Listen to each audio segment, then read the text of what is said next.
Welcome to Geometry's Essential Standard 1, Learning Target 2A, over segment addition and angle addition. So first let's do a quick review. So in the picture, please go ahead and pause the video and name each of those figures.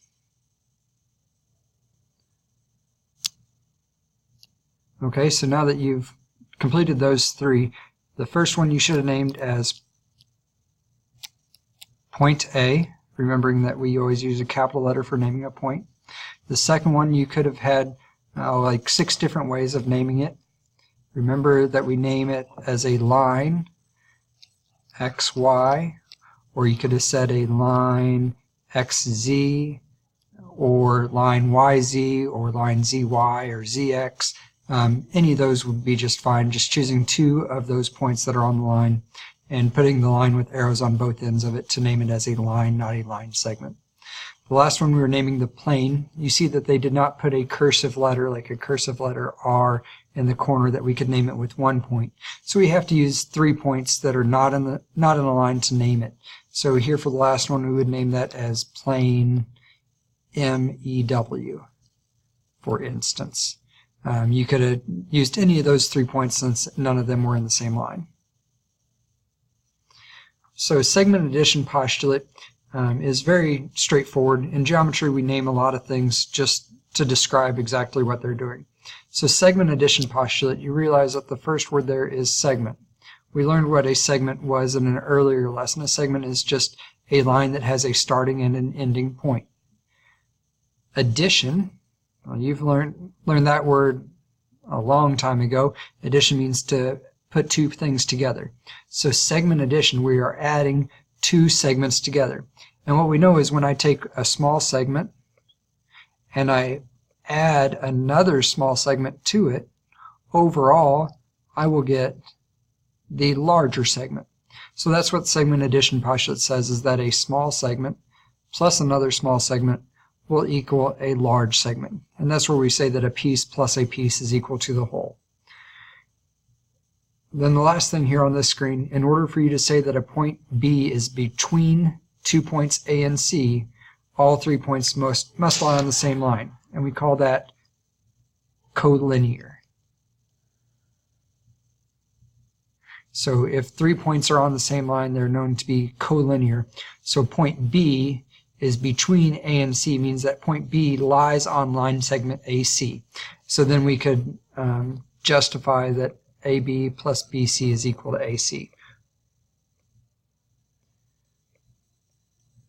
So we're going to take a road trip from our starting point to our destination, stop at the rest area, and they're all collinear points, so they lie in a straight line. So they want us to find the distance from the starting point to the destination. Most of you would realize this without any lesson from me, that you would simply take SR. Remember, no line above it means that I'm talking about the length of SR, plus RD would give me the length of SD, which is from my starting to my destination. So we're just going to take 64 plus 87, and that will give me the answer that I want. So 64 plus 87 is 151. So our answer is 151 miles.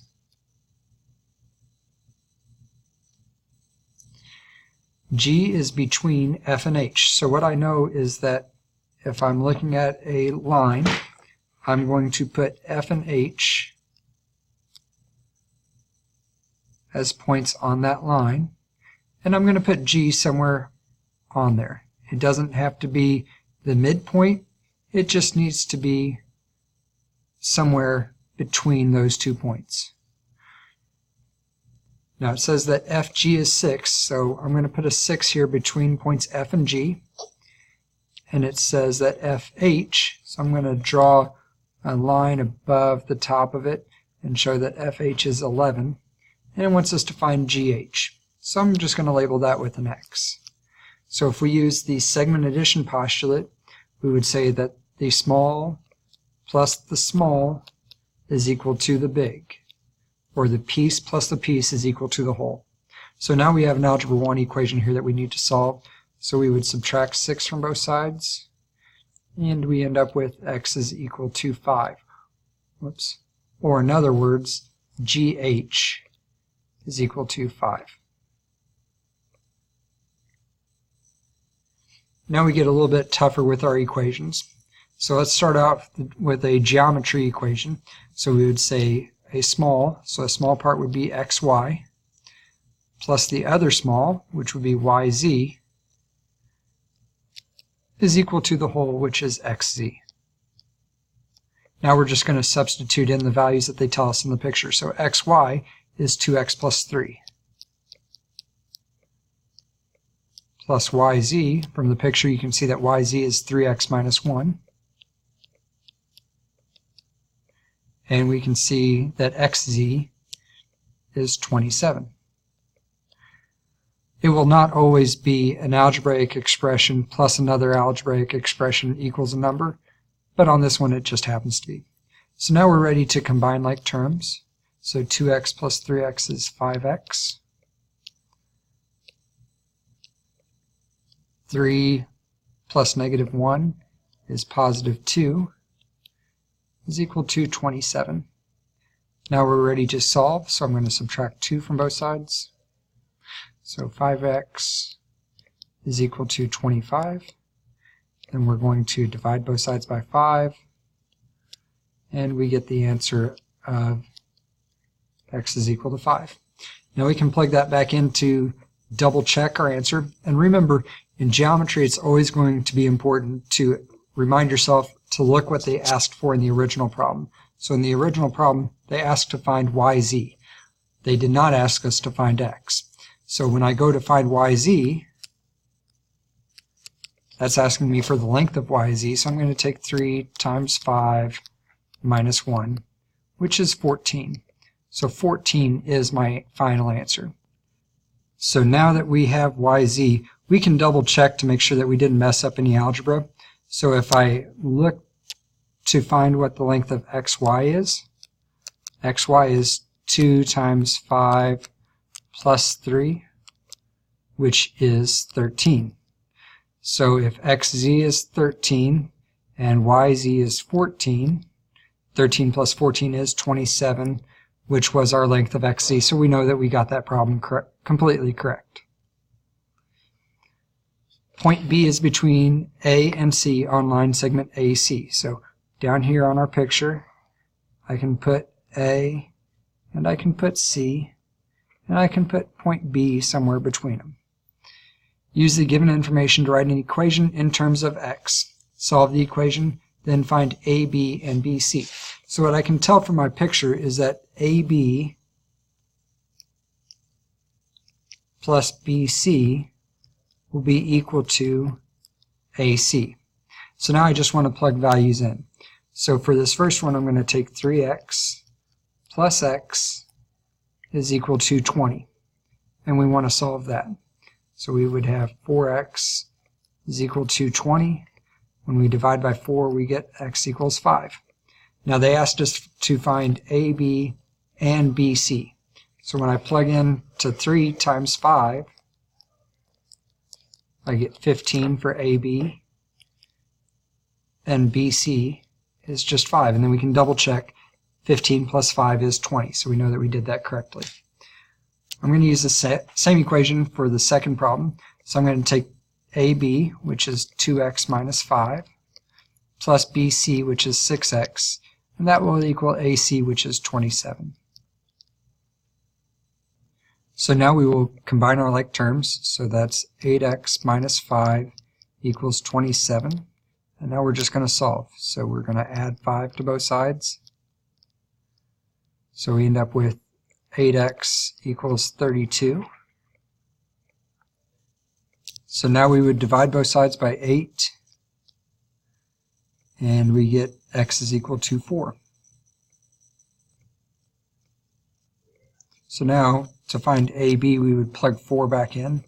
So 2 times 4 minus 5 is 3.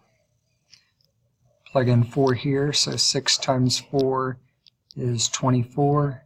And then we double check 3 plus 24 is 27. So now we are ready for the last one. So we're going to do the same thing. Small plus small equals big. So 4x plus 7 plus 5x minus 8 is equal to 53. Combine like terms, so the 4x and 5x make 9x. The 7 minus 8 gives us minus 1 is equal to 53. So now we would add 1 to both sides. So we get 9x is equal to 54. Divide both sides by 9. And we get x equals 6. Plug that back in up here. So 4 times 6 is 24, plus 7 is 31. 5 times 6 is 30, minus 8 is 22. And 31 plus 22 is 53, so we know it all works out. Angle addition postulate, we can break that down the same way. First word is angle. So an angle we discussed already is like PQR here down below. Addition means that we're combining like things. So what we're saying is that a small angle plus another small angle is equal to the larger angle. So here in this picture, we would say that the measure of angle PQS, so the measure of angle PQS is this angle here, plus the other small angle, so angle SQR. So angle SQR is this angle here. Together makes the big angle, which is PQR. You notice that both of our small ones have a line segment QS. And that's because they share that ray QS, that it is a common side. So here we would say that the two small angles would be angle GFH, so the measure of angle GFH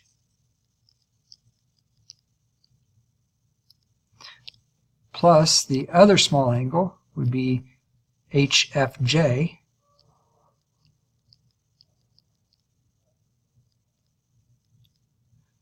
is equal to the big angle. The big angle is GFJ. So now I want to plug in. GFH is 4x plus 4.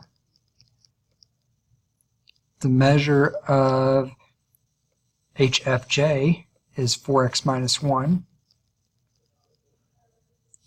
And the measure of angle GFJ is 155. Knowing that from up here.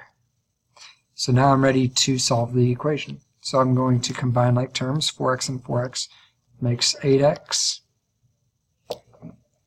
We know that 4 plus negative 1 is positive 3 equals 155. Subtract 3 from both sides. So we get 8x is equal to 152. Divide both sides by 8. And we get x is equal to 19. It asks us to find the measure of angle GFH. So the measure of angle GFH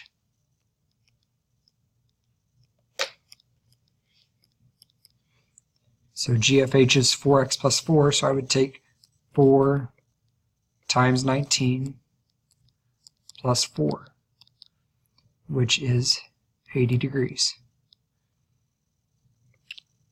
Then it also asks for HFJ. So the measure of angle HFJ is 4 times 19